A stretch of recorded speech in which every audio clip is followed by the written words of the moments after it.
graça e a paz, amém? Normalmente lá na igreja, quando eu saúdo, a resposta do pessoal é um pouquinho mais forte. Não sei se vocês estão com algum problema, não. Vou tentar de novo, tá bom? Bom dia, irmãos. Melhorou bastante.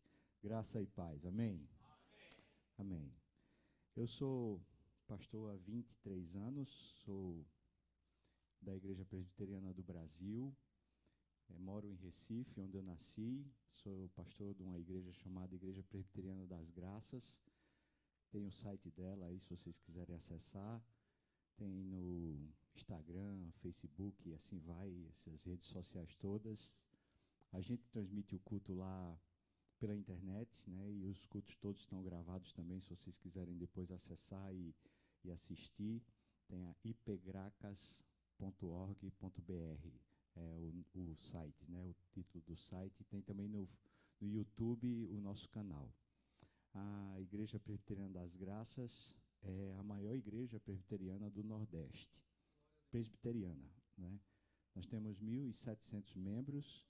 Deus tem me dado a graça de estar pastoreando lá. Agora estou completando 15 anos e, pela graça de Deus, eu tenho sido muito abençoado naquele lugar. Eu vim para cá esse período, passar um mês, cheguei aqui dia 7, vou, se Deus permitir, até o dia 7 de junho, estar aqui na cidade de Tampa. Eu vim a convite de Franklin e Janaína, que muito graciosamente estão cedendo a casa deles e o espaço e o conforto para poder eu estudar. Na verdade, eu venho fazendo há 4 anos um curso lá em São Paulo, um curso modular, e agora eu estou concluindo, eu preciso fazer a minha tese final, então eu estou aqui para concluir isso e tem sido um tempo muito bom. Uma surpresa muito boa, que eles já tinham falado muito bem aqui da igreja, foi poder vir aqui, conhecer vocês, participar do culto no domingo passado e participar do estudo também na sexta-feira lá com o pastor, esqueci o nome, Demian. O estudo na sexta-feira, muito bom. Domingo passado a gente teve um almoço ali comunitário na casa de Mazinho e foi muito legal também. É muito bom estar com vocês, né? Eu estou me sentindo em casa, apesar de estar nos Estados Unidos, né? Essa talvez seja a 20ª vez que eu venho aqui e, pela graça de Deus, sempre tem sido um tempo de restauração, porque eu venho de férias. E quando você vem de férias, você vem para descansar, né? Então, eu tenho aproveitado esse tempo. Irmãos, muito obrigado. Eu queria agradecer também ao pastor pela confiança e o privilégio de poder estar aqui, compartilhar a palavra, sempre é muito bom para mim. Eu queria convidar você a abrir sua Bíblia, se você puder, no Evangelho de Marcos, no capítulo 7º, e se puder também, deixe a Bíblia aberta. Evangelho de Marcos, capítulo 7º, nós vamos ler a partir do versículo 24 até o versículo 30.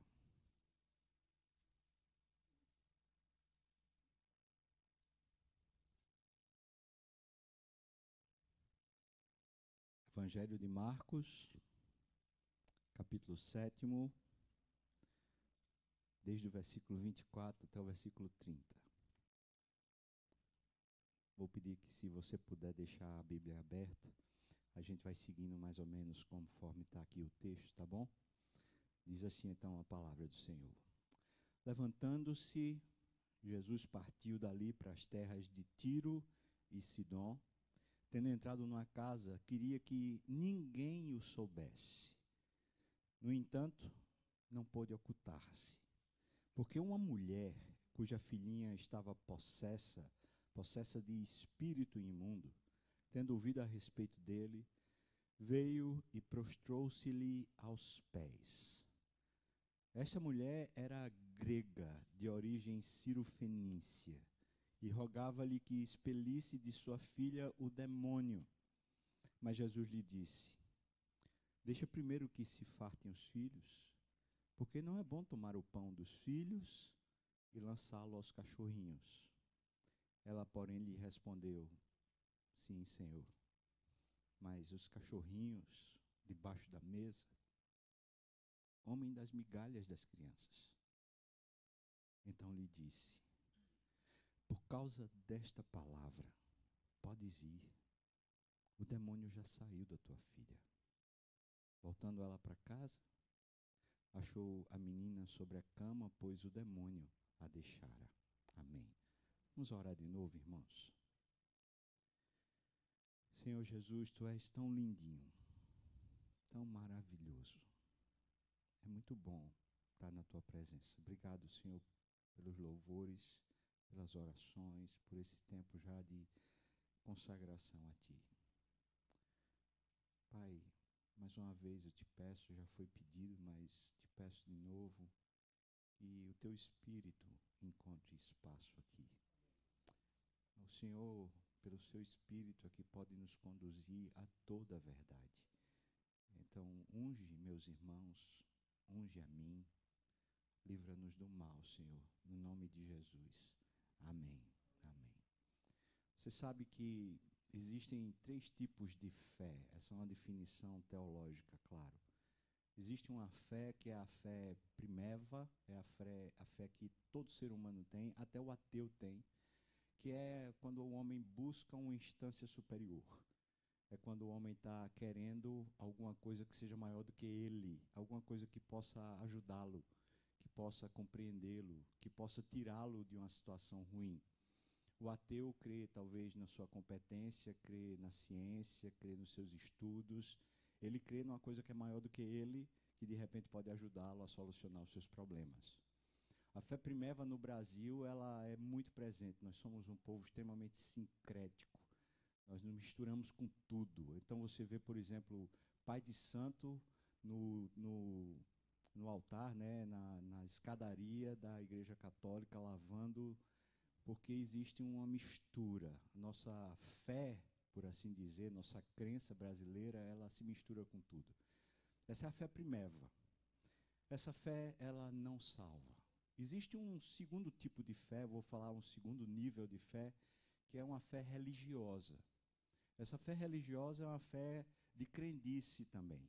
Ela assimila verdades, especialmente de livros teológicos. Se for cristão, assimila da Bíblia. Se for muçulmano, do Corão. Se for do budismo, e se assim vai, ou seja, cada uma das religiões denota um tipo de crença que é de um substrato. Tem que ter um material, um livro, um compêndio, alguma coisa, alguma narrativa que os ajude a entender. Nem todos têm esse tipo de fé, a fé religiosa. O ateu não tem. O ateu tem o academicismo, mas não tem a religião. A religião pressupõe que o livro sagrado, que aquela estrutura, ela é sagrada, que ela tem alguma coisa de sobrenatural. Mas, por outro lado, essa fé religiosa, ela não salva, porque ela é uma fé teórica. Alguns teólogos norte-americanos, como, por exemplo, John Piper, fala que quem tem fé religiosa é ateu na prática, conquanto seja, muitas vezes, frequentador de igreja, participa das coisas, mas é, na verdade, um ateu prático, porque ele sabe, ele entende, mas não confia, ele não se entrega. E aí vem o terceiro nível de fé. O terceiro nível de fé é quando você entende, você compreende ainda mais, mas você confia. Você se entrega. Mas se entrega de verdade, ao ponto de conseguir descansar o coração, ao ponto de conseguir crer no invisível, crer naquilo que não se pode tocar, que não se pode chegar lá. Essa mulher que a gente tem no texto é uma mulher que começa com a fé primeva e ela termina com a fé que salva. Eu queria que você olhasse comigo esse texto para você entender, porque de repente a gente pode estar nesse processo de crescimento de fé e de descoberta de que fé é a nossa. Veja o texto, por favor. O texto fala que Jesus saiu da terra onde ele estava na Galileia, Jesus estava cansado, e ele foi para as terras de Tiro e Sidom, que seria a Filístia. O povo filisteu, que certamente você que conhece as Escrituras sabem, no Velho Testamento, como houve brigas e lutas, por exemplo, Davi e Golias, era justamente Israel contra os filisteus. Essa terra de Tiro e Sidom, ela era uma terra amaldiçoada. O livro de Joel fala sobre uma maldição que Deus lançou sobre essa terra, porque em um determinado momento da história, esse povo Tiro e Sidom, eles pegaram filhos de Israel e eles sacrificaram, e eles venderam, e eles fizeram uma série de coisas ruins contra o povo de Israel. Então Deus pegou e amaldiçoou lá no livro de Joel, no capítulo 3, essa terra. Jesus foi então para uma terra maldita. Jesus está saindo da sua terra natal, está saindo de Israel e está indo para uma terra de gentios. Eu queria que você soubesse que na cultura judaica, não estou falando cultura bíblica, estou falando na cultura judaica, um judeu não deveria pisar num lugar de gentio. Ele não deveria entrar no lugar de gentio. E se ele entrasse na casa de um gentio, então ele estava cometendo um ato blasfemo. Essa era a tradição, isso não é a Bíblia, mas era a maneira cultural com que os judeus se entendiam. Jesus, portanto, está, de alguma maneira, fazendo uma coisa que não seria cabível dentro da cultura dos judeus. Ele está indo para uma terra de gentios, uma terra amaldiçoada. Mas muitos teólogos que falam a respeito desse texto, eles não se equivocam dizendo que Jesus foi para lá porque ele queria descansar. Você conhece essa palavra, irmão? Sim ou não? Conhece? Já ouviu falar de descanso? Não? Já? Já mesmo? Jesus cansava. Jesus seguia o ritmo, o mesmo ritmo que o Pai tinha seguido. O Pai fez toda a terra, toda a criação, em 6 dias. Não é isso que a Bíblia diz? Sim ou não? Sim ou não? 6 dias. E no 7º ele fez o quê, irmãos? Ele descansou. Alguns falam, o 7º dia não foi um dia de criação, mas foi também um dia de criação. No 7º dia Deus criou o descanso. Diga comigo, descanso. É divino. Diga, por favor, é divino. Faz parte da estrutura da nossa criação. Diga, faz parte da estrutura da nossa criação. Jesus seguia esse fluxo. Jesus trabalhava muito, mas não pensa que ele trabalhava pouquinho, não, porque Jesus trabalhava demais, mas demais da conta. Muitas vezes ele ia de madrugada, antes do sol nascer, até a outra madrugada. Relatos e mais relatos, como por exemplo, quando você lê a narrativa de Lucas capítulo 14, você vê e fala assim, ufa, que esse cara não cansa? Porque ele passa, por exemplo, 3 dias praticamente sem dormir, atendendo pessoas. Jesus cansava. Jesus trabalhava, e trabalhava pra caramba. Ele não era um ocioso, um cara que ficava ali no canto só olhando para o mundo e pensando. No entanto, ele tinha também o lugar do descanso dele. Vez por outra, os discípulos acordavam, procuravam Jesus. Cadê Jesus? Jesus tinha saído para orar. Ele subia um monte, se ausentava, ele ia descansar. Ele não só descansava subindo ao monte para orar, mas ele descansava no sábado, como era o costume dos judeus. No Shabá, Jesus ia para a sinagoga. Agora, você consegue imaginar, pensa só, um mestre dos mestres, um senhor dos senhores, aquele que é o verbo, o logos, aquele que é a palavra encarnada.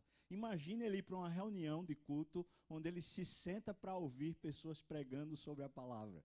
Quer dizer, parece totalmente equivocado. Como é que ele faz isso? Ele faz isso porque ele é homem e está ensinando a mim e a você como a gente vive. Não vive só de trabalhar, irmão. Amém ou não? Porque nem só de pão viverá o homem. Amém?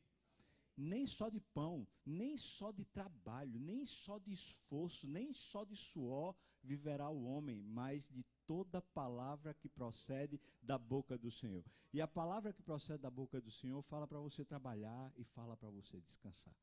Jesus está indo descansar. E o texto diz para nós que ele foi até uma casa. Ele entrou numa casa e ele não queria que ninguém soubesse. Eu não sei que casa é essa, o texto não fala, não tem ninguém que fale a respeito de quem era essa casa, certamente um conhecido, ou dele ou dos discípulos.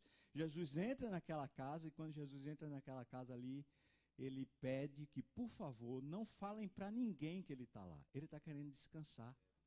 Por favor, deixa eu descansar um tempinho aqui. Fala para ninguém não, tá? Os discípulos vão servir como se fosse uma espécie de para-choque. Eles vão ficar entre Jesus e qualquer pessoa que queira interromper o descanso dele. Portanto, eles chegaram em comitiva, eles estão na casa de alguém que a gente não sabe o que é. Jesus está no interior da casa, enquanto os discípulos estão cuidando para que ninguém venha atrapalhar o descanso de Jesus. É mais ou menos essa perspectiva. Ninguém soubesse, por favor, não informa ninguém, tá? Não fala para ninguém que eu vim para cá. Tá bom, Jesus então está lá descansando, mas o texto diz, no entanto, Jesus não pôde ocultar-se. Ele não pôde ocultar-se porque existia uma mulher que estava com um problema gigante e ela ouviu falar. Diga comigo, ouviu falar, por favor.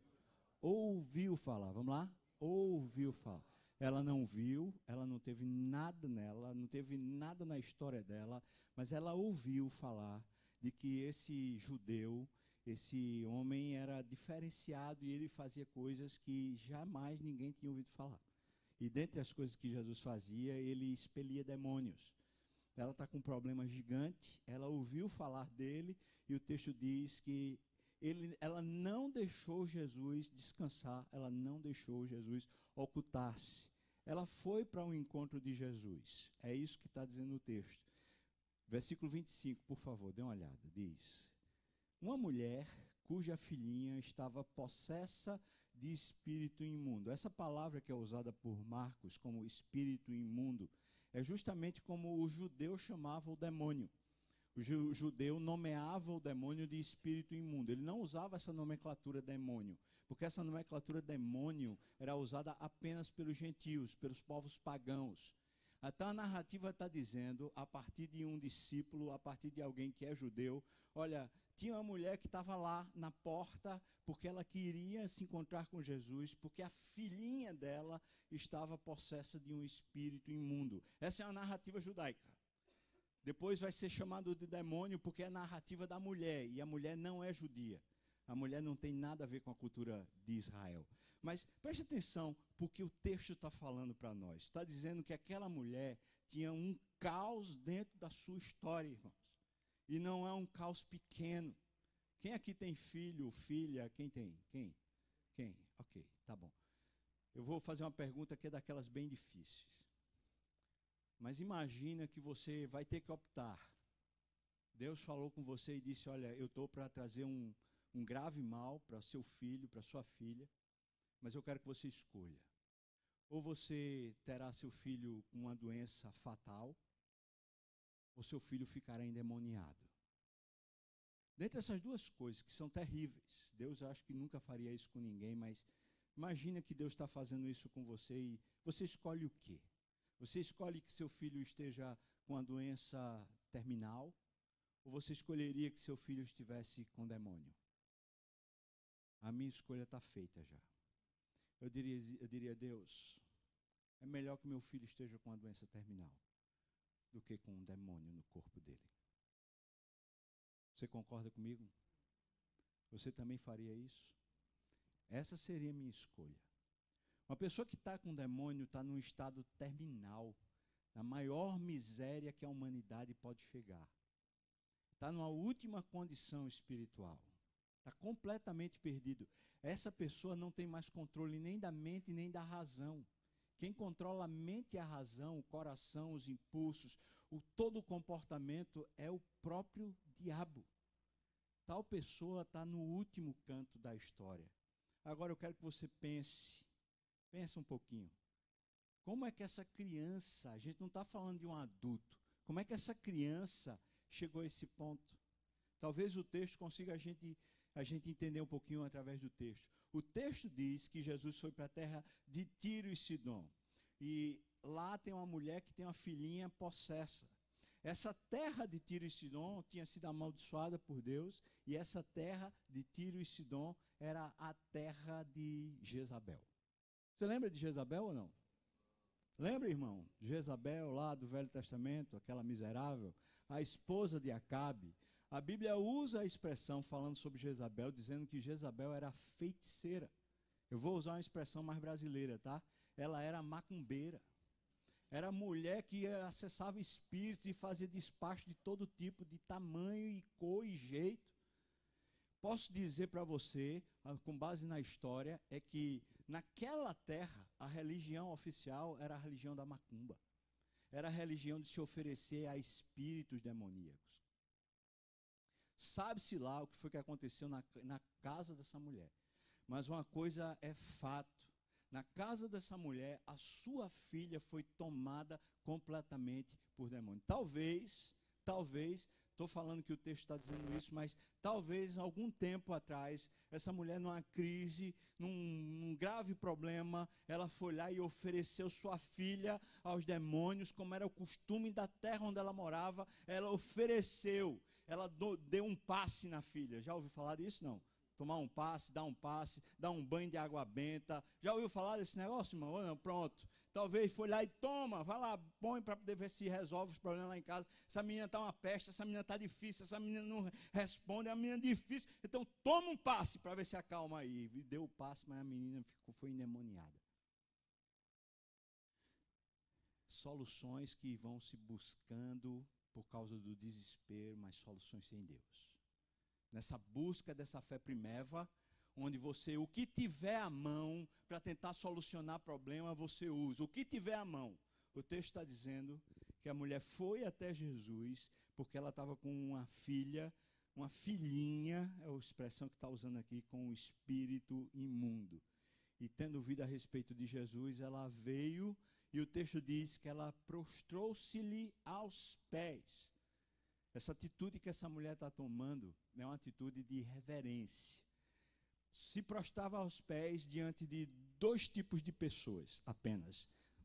Ou se prostrava aos pés diante de um governador, que era, no caso, César, não um rei manietado como, por exemplo, Herodes, mas César, diante de César, que era o supremo imperador, que era um filho de Deus, segundo o costume da época, César, então, merecia que qualquer pessoa que chegasse diante dele se prostrasse. Isso quer dizer que a pessoa fosse até o chão, se ajoelhasse e pusesse o rosto em terra. Então, essa mulher foi lá, se prostrou, pôs o rosto em terra, mas ela não está diante de César. Mas a segunda pessoa com que alguém faria isso é se a pessoa estivesse diante de Deus. Essa mulher, de alguma maneira, quando ela se depara com Jesus, o que ela vê é mais do que um homem, é mais do que uma solução para o problema. Ela está começando a ver Deus, ela se ajoelha. É isso que o texto diz para nós. Então, o versículo 26 descreve quem é essa mulher, para que a gente tenha um quadro melhor. Veja o que diz o versículo 26. Essa mulher era grega. A expressão grega é usada aqui, não para dizer que ela era da Grécia, mas a expressão grega é para dizer que ela é gentia. Ou seja, que ela não tem parte nenhuma. Todos os que não eram judeus eram chamados de gregos nessa época. Nessa época, tá bom? Então ela é chamada de grega porque ela não é judia. Quer dizer isso porque isso precisa ser ressaltado. Significa que ela não tem parte absoluta, nenhuma parte na herança de Deus, na aliança que tinha sido feita com Moisés, na aliança que tinha sido feita com Abraão, na aliança que Deus tinha feito com os antepassados de Israel. Em outras palavras, essa mulher está alijada de qualquer processo que faça ela participar da vida com Deus. Ela não pode participar de nada que tenha a ver com Deus, porque ela é grega, mas ela não é só grega não, ela é cirofenícia, como lhes falei, ela faz parte da história lá de Jezabel. Ou seja, quando o texto começa a descrever quem é essa mulher, vai mostrando que ela não tem capital humano nenhum para poder, recurso humano nenhum para comparecer diante de Jesus. Ela não tem mérito nenhum para comparecer diante de Jesus. Ela não tem recurso nenhum para comparecer perante Jesus. Ela não tem condições nenhuma de comparecer perante Jesus. O texto está dizendo que ela era uma mulher imprópria, indigna, incapaz. Ela não podia estar fazendo o que ela está fazendo. Ela não podia, não era só uma questão de cultura. Ela não tinha acesso e não podia ter acesso, porque ela estava privada disso. Na história dela, ela era uma pervertida, uma perdida, ela estava totalmente aquém. Essa é a condição dela. E ela rogava ao Senhor Jesus que lhe expelisse demônio. Essa é a palavra dela. Ela não chama de espírito imundo, ela é sem nenhuma tradição nos costumes religiosos. Ela não tem nada a ver com a religião. Ela só tem a ver com essa fé primeva. Ela quer alguma solução. Por favor, alguém me ajude, por favor. Alguém me ajude, eu estou em desespero. A minha causa é terrível. A minha filha está cheia de demônios. Eu não sei mais o que fazer, por favor, me ajude. Entretanto, irmãos, se você ler essa mesma narrativa no Evangelho de Mateus, lá no capítulo 15, o que você vai encontrar é que os discípulos estão impedindo que ela tenha acesso a Jesus. Então eles chegam a um ponto de dizer para o Senhor Jesus, por favor, despede essa mulher, porque a gente não aguenta mais, essa mulher está gritando. Sabe o que estava acontecendo? Eu vou explicar para você. Jesus está dentro de casa, essa mulher chegou até a porta da casa, ela não podia entrar naturalmente, os discípulos estão lá na porta dizendo, não, Jesus não está aqui não, Jesus não vai receber ninguém, ele está descansando, por favor, se ausente. Mas sabe o que essa mulher fez? Essa mulher fez um carnaval na porta da casa onde Jesus estava. Essa mulher fez um salseiro. Conhece essa expressão? Um salseiro? Sim ou não? Conhece, irmão? Sim? Essa mulher fez um negócio. Ela começou a gritar. A expressão que é usada lá em Mateus, que ela clamava, filho de Davi, tem compaixão de mim. É a maneira como ela gritava, a expressão que é usada é que ela gritava fazendo um escândalo. Aquela mulher escandalosa. Está do lado de fora. Imagine, Jesus quer ocultar-se, não quer que ninguém saiba. Mas a mulher está na rua, gritando, Jesus, ô filho de Davi, cuida do meu caso. Tem compaixão de mim. É o desespero. Você conhece isso? Você já, em algum momento, se sentiu assim? Onde não tem mais, nada mais, não tem quem solucione. Você já se sentiu assim? Eu vou lhes contar uma história pessoal. Eu tinha 18 anos e estava saindo de uma festa de 15 anos, do pessoal da igreja, eu peguei o ônibus, já era meia-noite. Entraram 3 assaltantes no ônibus e um deles, sei lá porquê, talvez ele me achou a pessoa que mais merecia levar um tiro e atirou em mim. Eu levei um tiro no ônibus, foi no meu abdômen, e aquele tiro me levou para uma cirurgia. A cirurgia não resolveu o problema. Eu fiquei internado no hospital durante 45 dias, 40 dias mais ou menos. E nesse processo, eu fui definhando. Meu corpo foi se debilitando, eu estava praticamente para morrer, precisei fazer outra cirurgia. O que aconteceu comigo foi que, dentro do hospital, eu ficava me lembrando, às vezes, quando eu me acordava assustado com o estampido daquele revólver que atirou em mim, porque eu me lembrava da feição da pessoa que atirou em mim. Eu me lembrava do jeito, me lembrava da ira que estava no rosto estampado dele. E aquilo me afetou tão gravemente que eu fiquei tão irado que eu tinha vontade de sair do hospital para matá-lo. Se eu vou me vingar. Esse caba safado, desculpa a expressão, irmã, mas vai ver.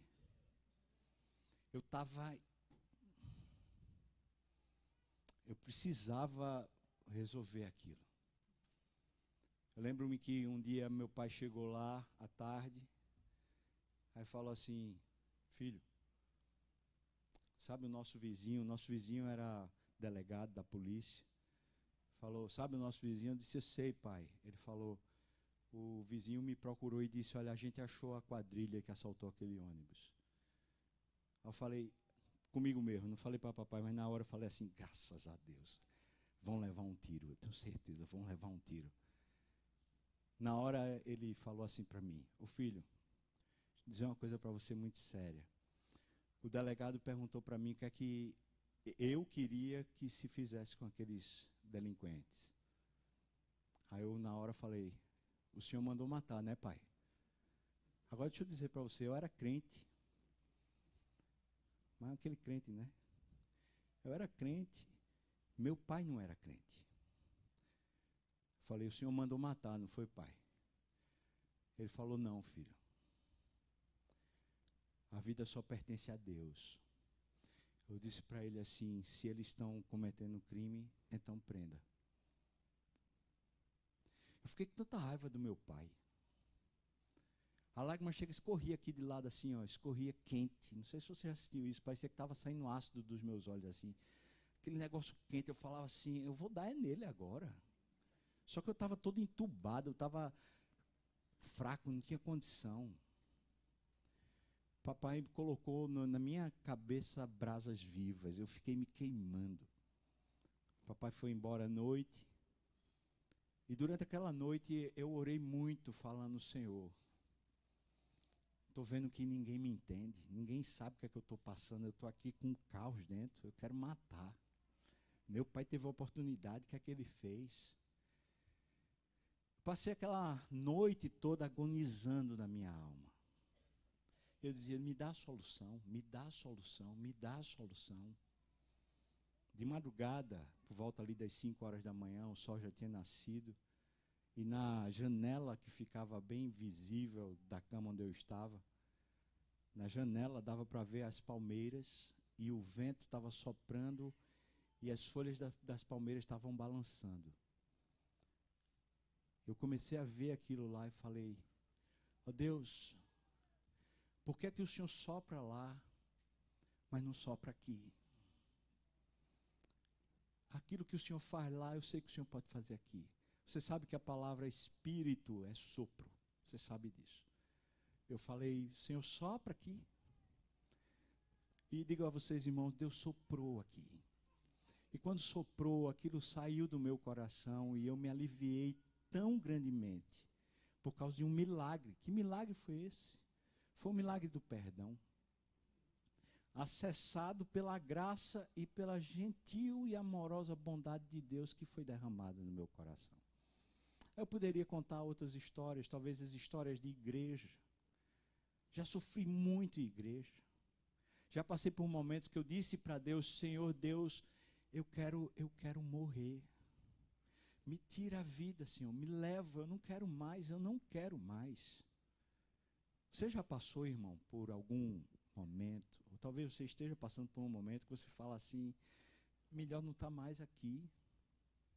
Sabe, a situação é tão difícil, ela é tão maior do que você fala assim: não dá mais. Essa mulher, ela está fazendo um escândalo fora da casa, sem que ninguém preste atenção nela. Os discípulos estão dizendo: Jesus, manda essa mulher embora, que ninguém aguenta mais. Ela fica gritando lá fora. Toma uma providência, Jesus. E talvez você se sinta assim.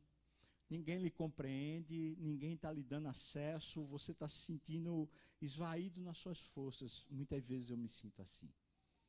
A fé primeva, essa fé que é baseada apenas numa crendice, numa necessidade que a gente tem de que venha alguma solução, ela agarra qualquer solução que for dada, seja de Deus ou seja do demônio. Ela não serve para a gente conhecer a Deus, nem para a gente amar mais a Deus. Essa mulher está com a fé primeva, só que ela está indo para o lugar certo. Ela está indo acessar a pessoa certa. Ela está indo conhecer a pessoa certa. E muitas vezes tem pessoas com as quais a gente convive, que estão nesse desespero, estão vivendo nessa crise, e a gente não as conduz para o lugar certo. A gente deixa as pessoas e fala: eu vou orar por você, mas a gente não traz Jesus para elas. A gente não conduz elas ao conhecimento da graça suficiente de Jesus, do poder de Jesus, da presença de Jesus. E talvez, irmãos, eu tenha que dizer: sabe por que muitas vezes a gente não conduz as pessoas a Jesus? É porque nem mesmo a gente tem vivido na presença de Jesus. Muitas vezes a gente não tem feito o que essa mulher fez. Ela insistiu, ela gritou, ela esbravejou: eu quero a presença dEle. Não me satisfaço com uma solução, apenas eu preciso é dEle. Eu preciso é que Ele chegue a mim. Ele se chegou. Mas quando ele se chegou com uma palavra esquisita. Versículo 27, dê uma olhada, por favor. Mas Jesus então disse para a mulher: deixa primeiro que se fartem os filhos. Ele está falando: deixa primeiro eu servir, eu fazer o meu ministério para Israel. Os filhos da aliança, os filhos de Deus. Deixa eu primeiro servir Israel, deixa primeiro que os filhos se alimentem. E ele diz mais: porque não é bom tomar o pão dos filhos e lançá-los aos cachorrinhos. Agora pensa você, meu Deus, às vezes parece, estou só falando que parece, não estou dizendo que é, mas às vezes parece que existe um tipo de indiferença de Deus, e não só indiferença, às vezes parece que ela é meio cruel, meio duro demais, meio inacessível demais. Que palavra é essa, Jesus, que o Senhor pode dar para uma mulher que está numa desgraça de vida como essa? Como é que o Senhor pode dizer um negócio desse para ela, chamá-la de cachorrinho? Talvez a gente não entenda bem. O que ele está citando é um provérbio que era usado na cultura. Os judeus chamavam todos os gentios de grego, mas chamavam também eles de cães. Essa é uma expressão. Essa é uma expressão cultural. É a maneira com que eles usavam para falar dos gentios. São os cães. São os cães. Só que eles falavam de forma depreciativa. Naquela época existiam dois tipos de cães, por assim dizer. Os vira-latas que andavam pelas ruas eram os mesmos que estavam andando nos desertos, que estavam andando fora das cidades. Eram cães selvagens. Eles comiam as carniças que tivessem sobrando pelas ruas. Os restos de alimento que as pessoas deixavam, eles simplesmente comiam. E eles eram bravos, eles eram ferozes. Se alguém se deparasse com um cão desse na rua, era para ter medo, porque talvez ele avançasse. E entendendo que muitas vezes os cães, eles não andam sozinhos, eles andam em alcateia. Então é perigoso um cão, mas naquela época, raras exceções, mas acontecia, tinha gente que conseguia domesticar um cão desse e começava a torná-lo um cão domesticado que ficava dentro de casa. Jesus está usando esse termo, essa terminologia a respeito daquela mulher. Está falando, você é um cão. Não vou dizer cadela porque é pior ainda, né? Imagina você está chamando ela de cadela, né? Mas não, você é um cão. Mas você é um cão domesticado, que fica dentro de casa, que a gente alisa. Você até come, mas só depois. Se isso para você ajudar, a gente está vendo que não foi assim tão grosso quanto a gente imagina que foi. Mas eu falo para você assim, pensando muitas vezes no meu temperamento, porque eu sou aquela pessoa assim, intensa, né? Sou calmo, mas sou intenso ao mesmo tempo. Eu fico pensando assim, imagina eu estou com um problema desse, me deparo com ele, estou gritando lá de fora, pedindo audiência, pedindo que ele compareça. Quando ele sai dos aposentos, que vem a minha direção, na hora que ele me encontra ajoelhado. Me encontra prostrado com um rosto no chão. E na hora que ele me encontra assim, ele diz assim, você é um cachorrinho. Imagina. O que é que você fazia, irmão? Fala a verdade. Hã? Ah, irmão, tá bom. Ah, eu estou aqui me esforçando, então vou para outro, sabe de uma coisa? Amém, irmão? É ou não é? Você já viu como nós brasileiros temos uma dificuldade imensa de ouvir a verdade? Temos uma dificuldade imensa de sermos corrigidos. Eu vou colocar uma expressão, que é uma expressão que eu sinto muito, eu sinto isso muito em mim mesmo. A gente tem uma dificuldade muito grande de ser colocado no lugar da gente. Sabe? E tem coisa que a gente precisa ser humilhado.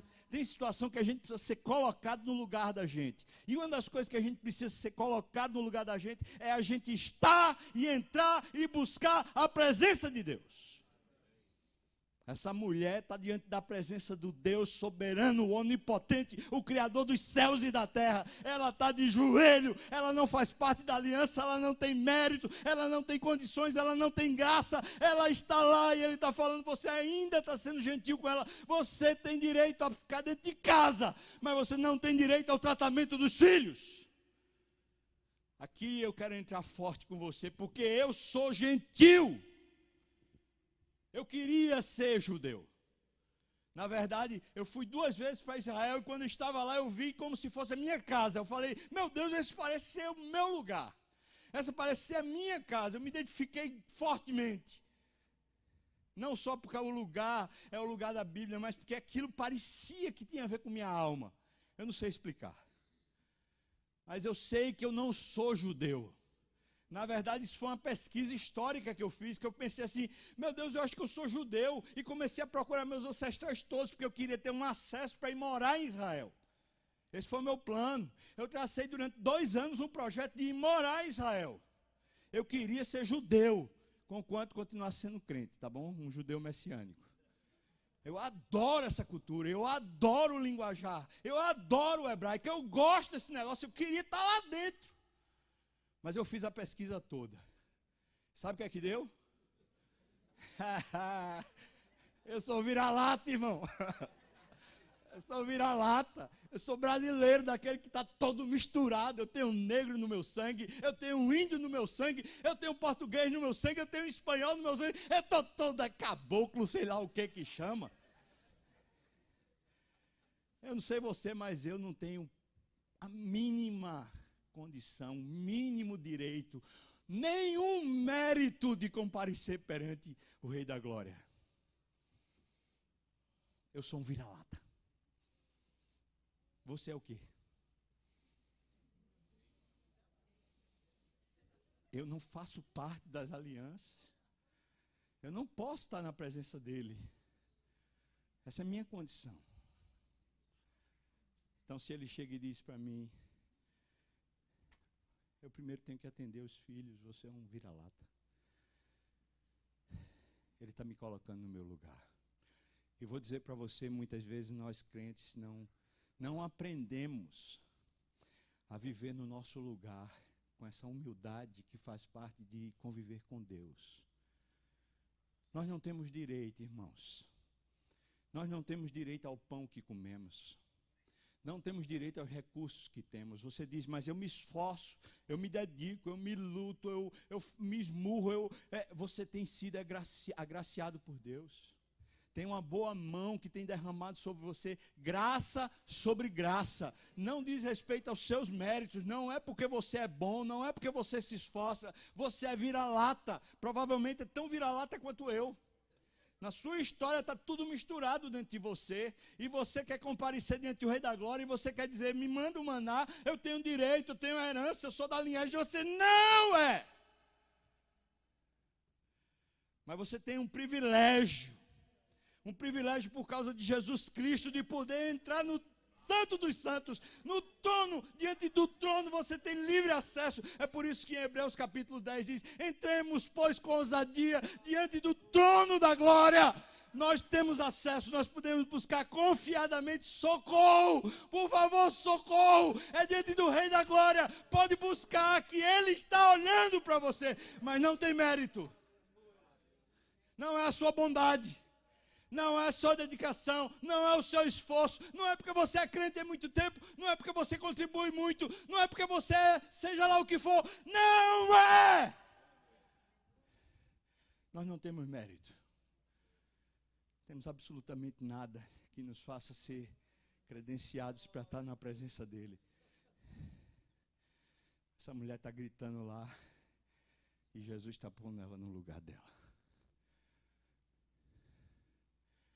Mas o impressionante desse texto é o que vem depois. O versículo 28 diz assim para nós. Ela, porém, respondeu, sim, Senhor. Sim, Senhor. Sim, Senhor. Você consegue ver? Eu estou vendo essa mulher chorando. Debruçada no chão.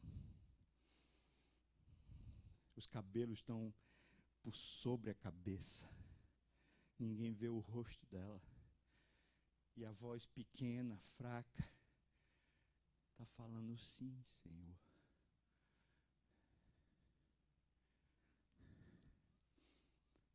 Como dizer sim, Senhor?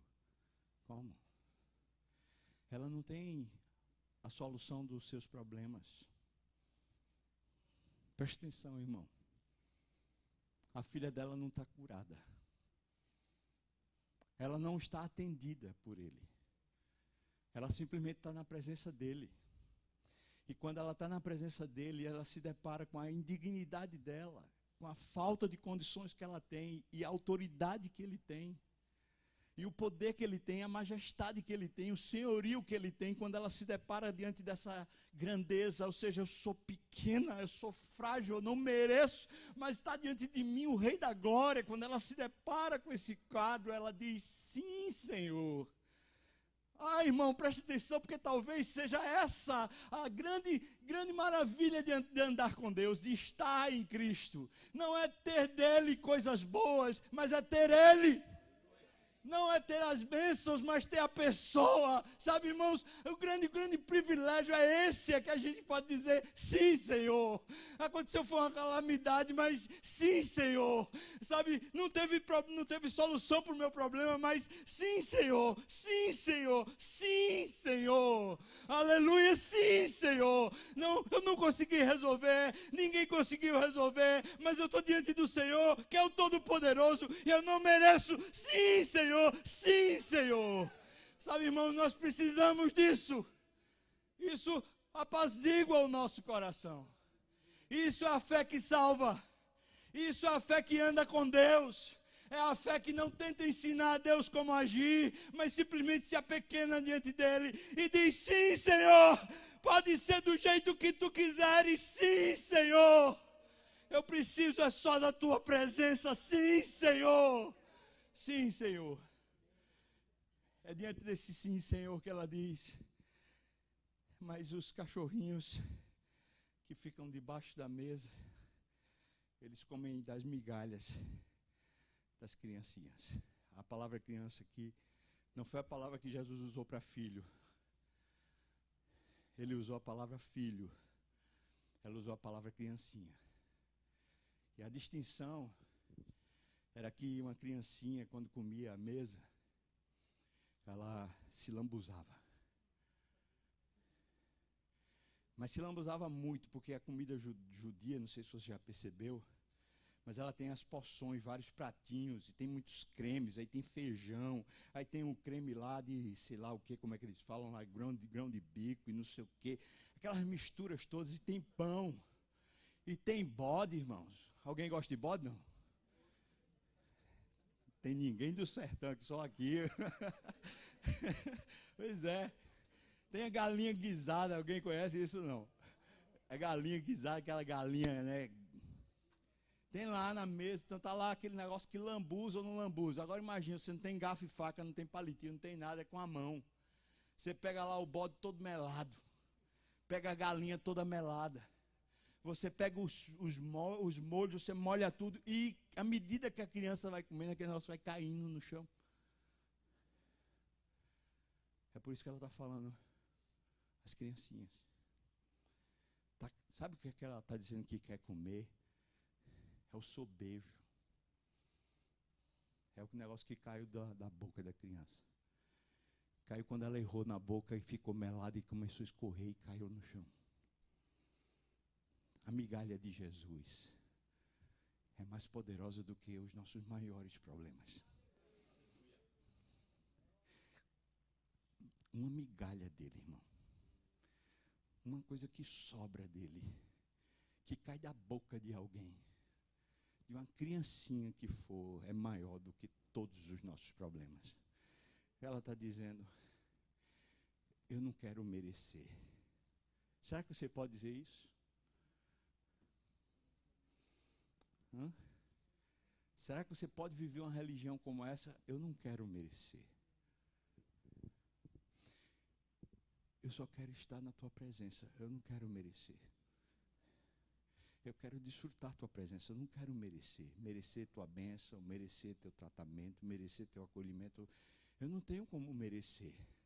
Mas eu estando na tua presença, uma sobrinha que vier, um nada que cair já é maior do que todos os meus problemas. Ela está falando isso, olha, mas na verdade, debaixo da mesa a gente consegue comer migalhas quando uma criancinha deixa babar, deixa cair da boca dele. A gente come. O texto diz para nós assim no versículo 29. O Evangelho de Mateus fala que ele disse, grande é a tua fé. Mas veja o versículo 29 aqui em Marcos, fala assim. Então lhe disse, por causa desta palavra, podes ir. O demônio, veja como Jesus usa. Jesus não usa os termos judaicos de espírito imundo, mas usa, se associando com ela, falando, o demônio já saiu da tua filha. Sabe o que é lindo? O lindo é que ele diz, por causa dessa palavra. Sabe, a mulher não tem mérito, mas ela tem atitude. Repita comigo, atitude. Ela não tem mérito, mas ela tem atitude. Diga comigo de novo, ela não tem mérito, mas ela tem atitude. Mas qual foi a atitude dessa mulher? Foi a atitude de alguém que se humilha. Abre mão de qualquer prerrogativa. Reconhece que não tem direito. Se tem uma coisa que mexe com o coração de Deus, é gente humilde, quebrantada, abatida de coração. Preste atenção, Deus diz no Velho Testamento, eu habito com o humilde, eu habito com o quebrantado, eu habito com o aflito de coração.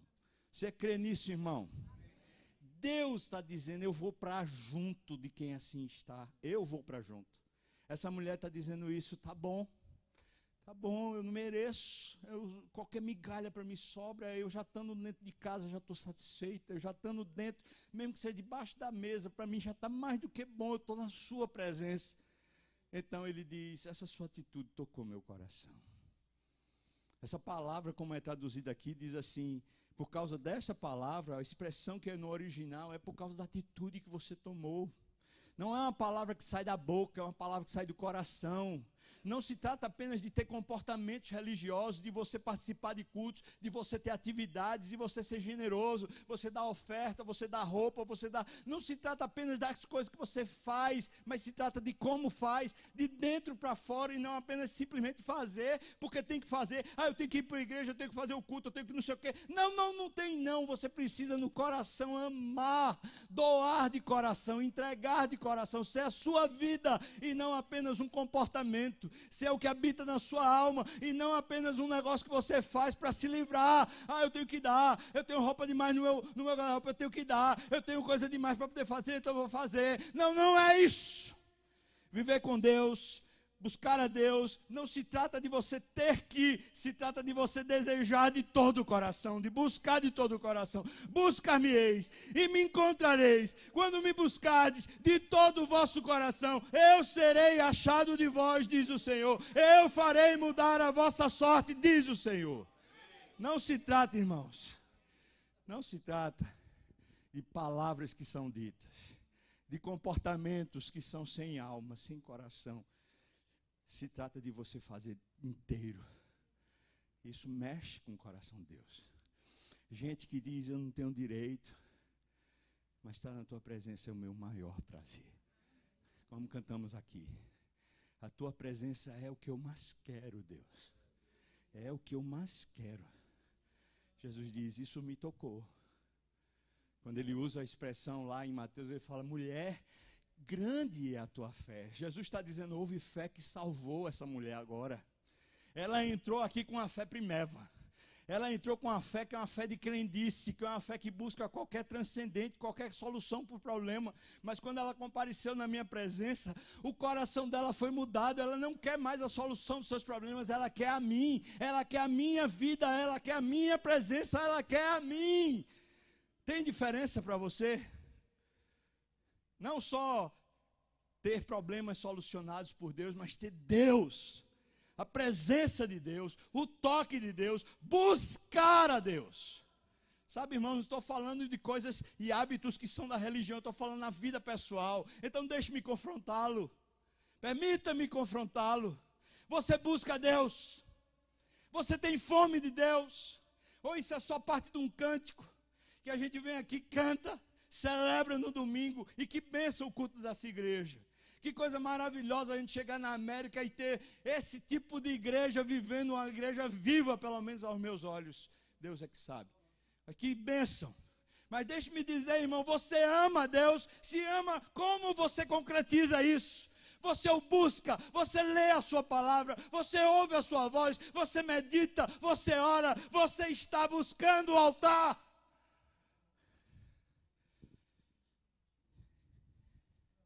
Versículo 30 fala, voltando ela para casa, ela achou a menina sobre a cama, pois o demônio a deixara, sabe? o jeito que a narrativa está aqui, como também no Evangelho de Mateus, ao que tudo indica, das duas uma. Ou o demônio tinha feito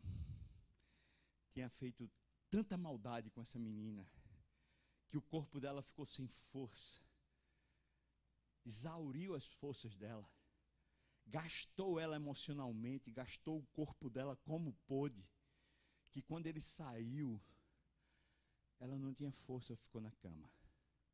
Essa é uma possibilidade. A outra possibilidade é que talvez na hora de sair, quando o demônio viu Jesus entrando na casa daquela menina, através da mãe, porque ele era o dono da casa, mas agora Jesus acabou de entrar no coração da mulher. E quando Jesus entrou no coração da mulher, ele viu, entrou Jesus na minha casa, agora eu tenho que sair daqui. Então ele pegou e convulsionou a menina. Ele deu um chacoalhejo nela, balançou para lá e para cá, lançou ela sobre a cama e saiu, como um ato de revolta. Tipo assim, eu vou ter que sair daqui mesmo. Pá! E aí saiu. O fato é que quando um mais valente entra na casa do valente, o menos valente tem que correr. É ou não é? E o mais valente chegou. O mais valente não chegou apenas para solucionar o grande problema, mas ele chegou para habitar. Você quer Jesus para quê? Para ajudar você aqui nos Estados Unidos a resolver problemas, ter os recursos necessários para pagar suas contas, ajudar você na imigração, ajudar você a ter acessos a crédito, a ter soluções e soluções de problemas. Você quer Jesus para isso? Deus é tão bondoso que Ele até pode lhe dar. Mas Ele lhe dando isso, talvez Ele tire de você o maior privilégio, que é você ficar satisfeito com as mãos dEle, sem nunca ter olhado Ele face a face. Contemplai-o e sereis iluminados. Contemplai-o e os vossos olhos jamais sofrerão vexame. Busca a Deus e vive. Sabe? Busca e vive. E a sua alma resplandecerá. Porque o meu justo é como a luz da aurora. Ele vai brilhando cada dia mais, até ser dia perfeito. Busquemos ao Senhor, irmãos.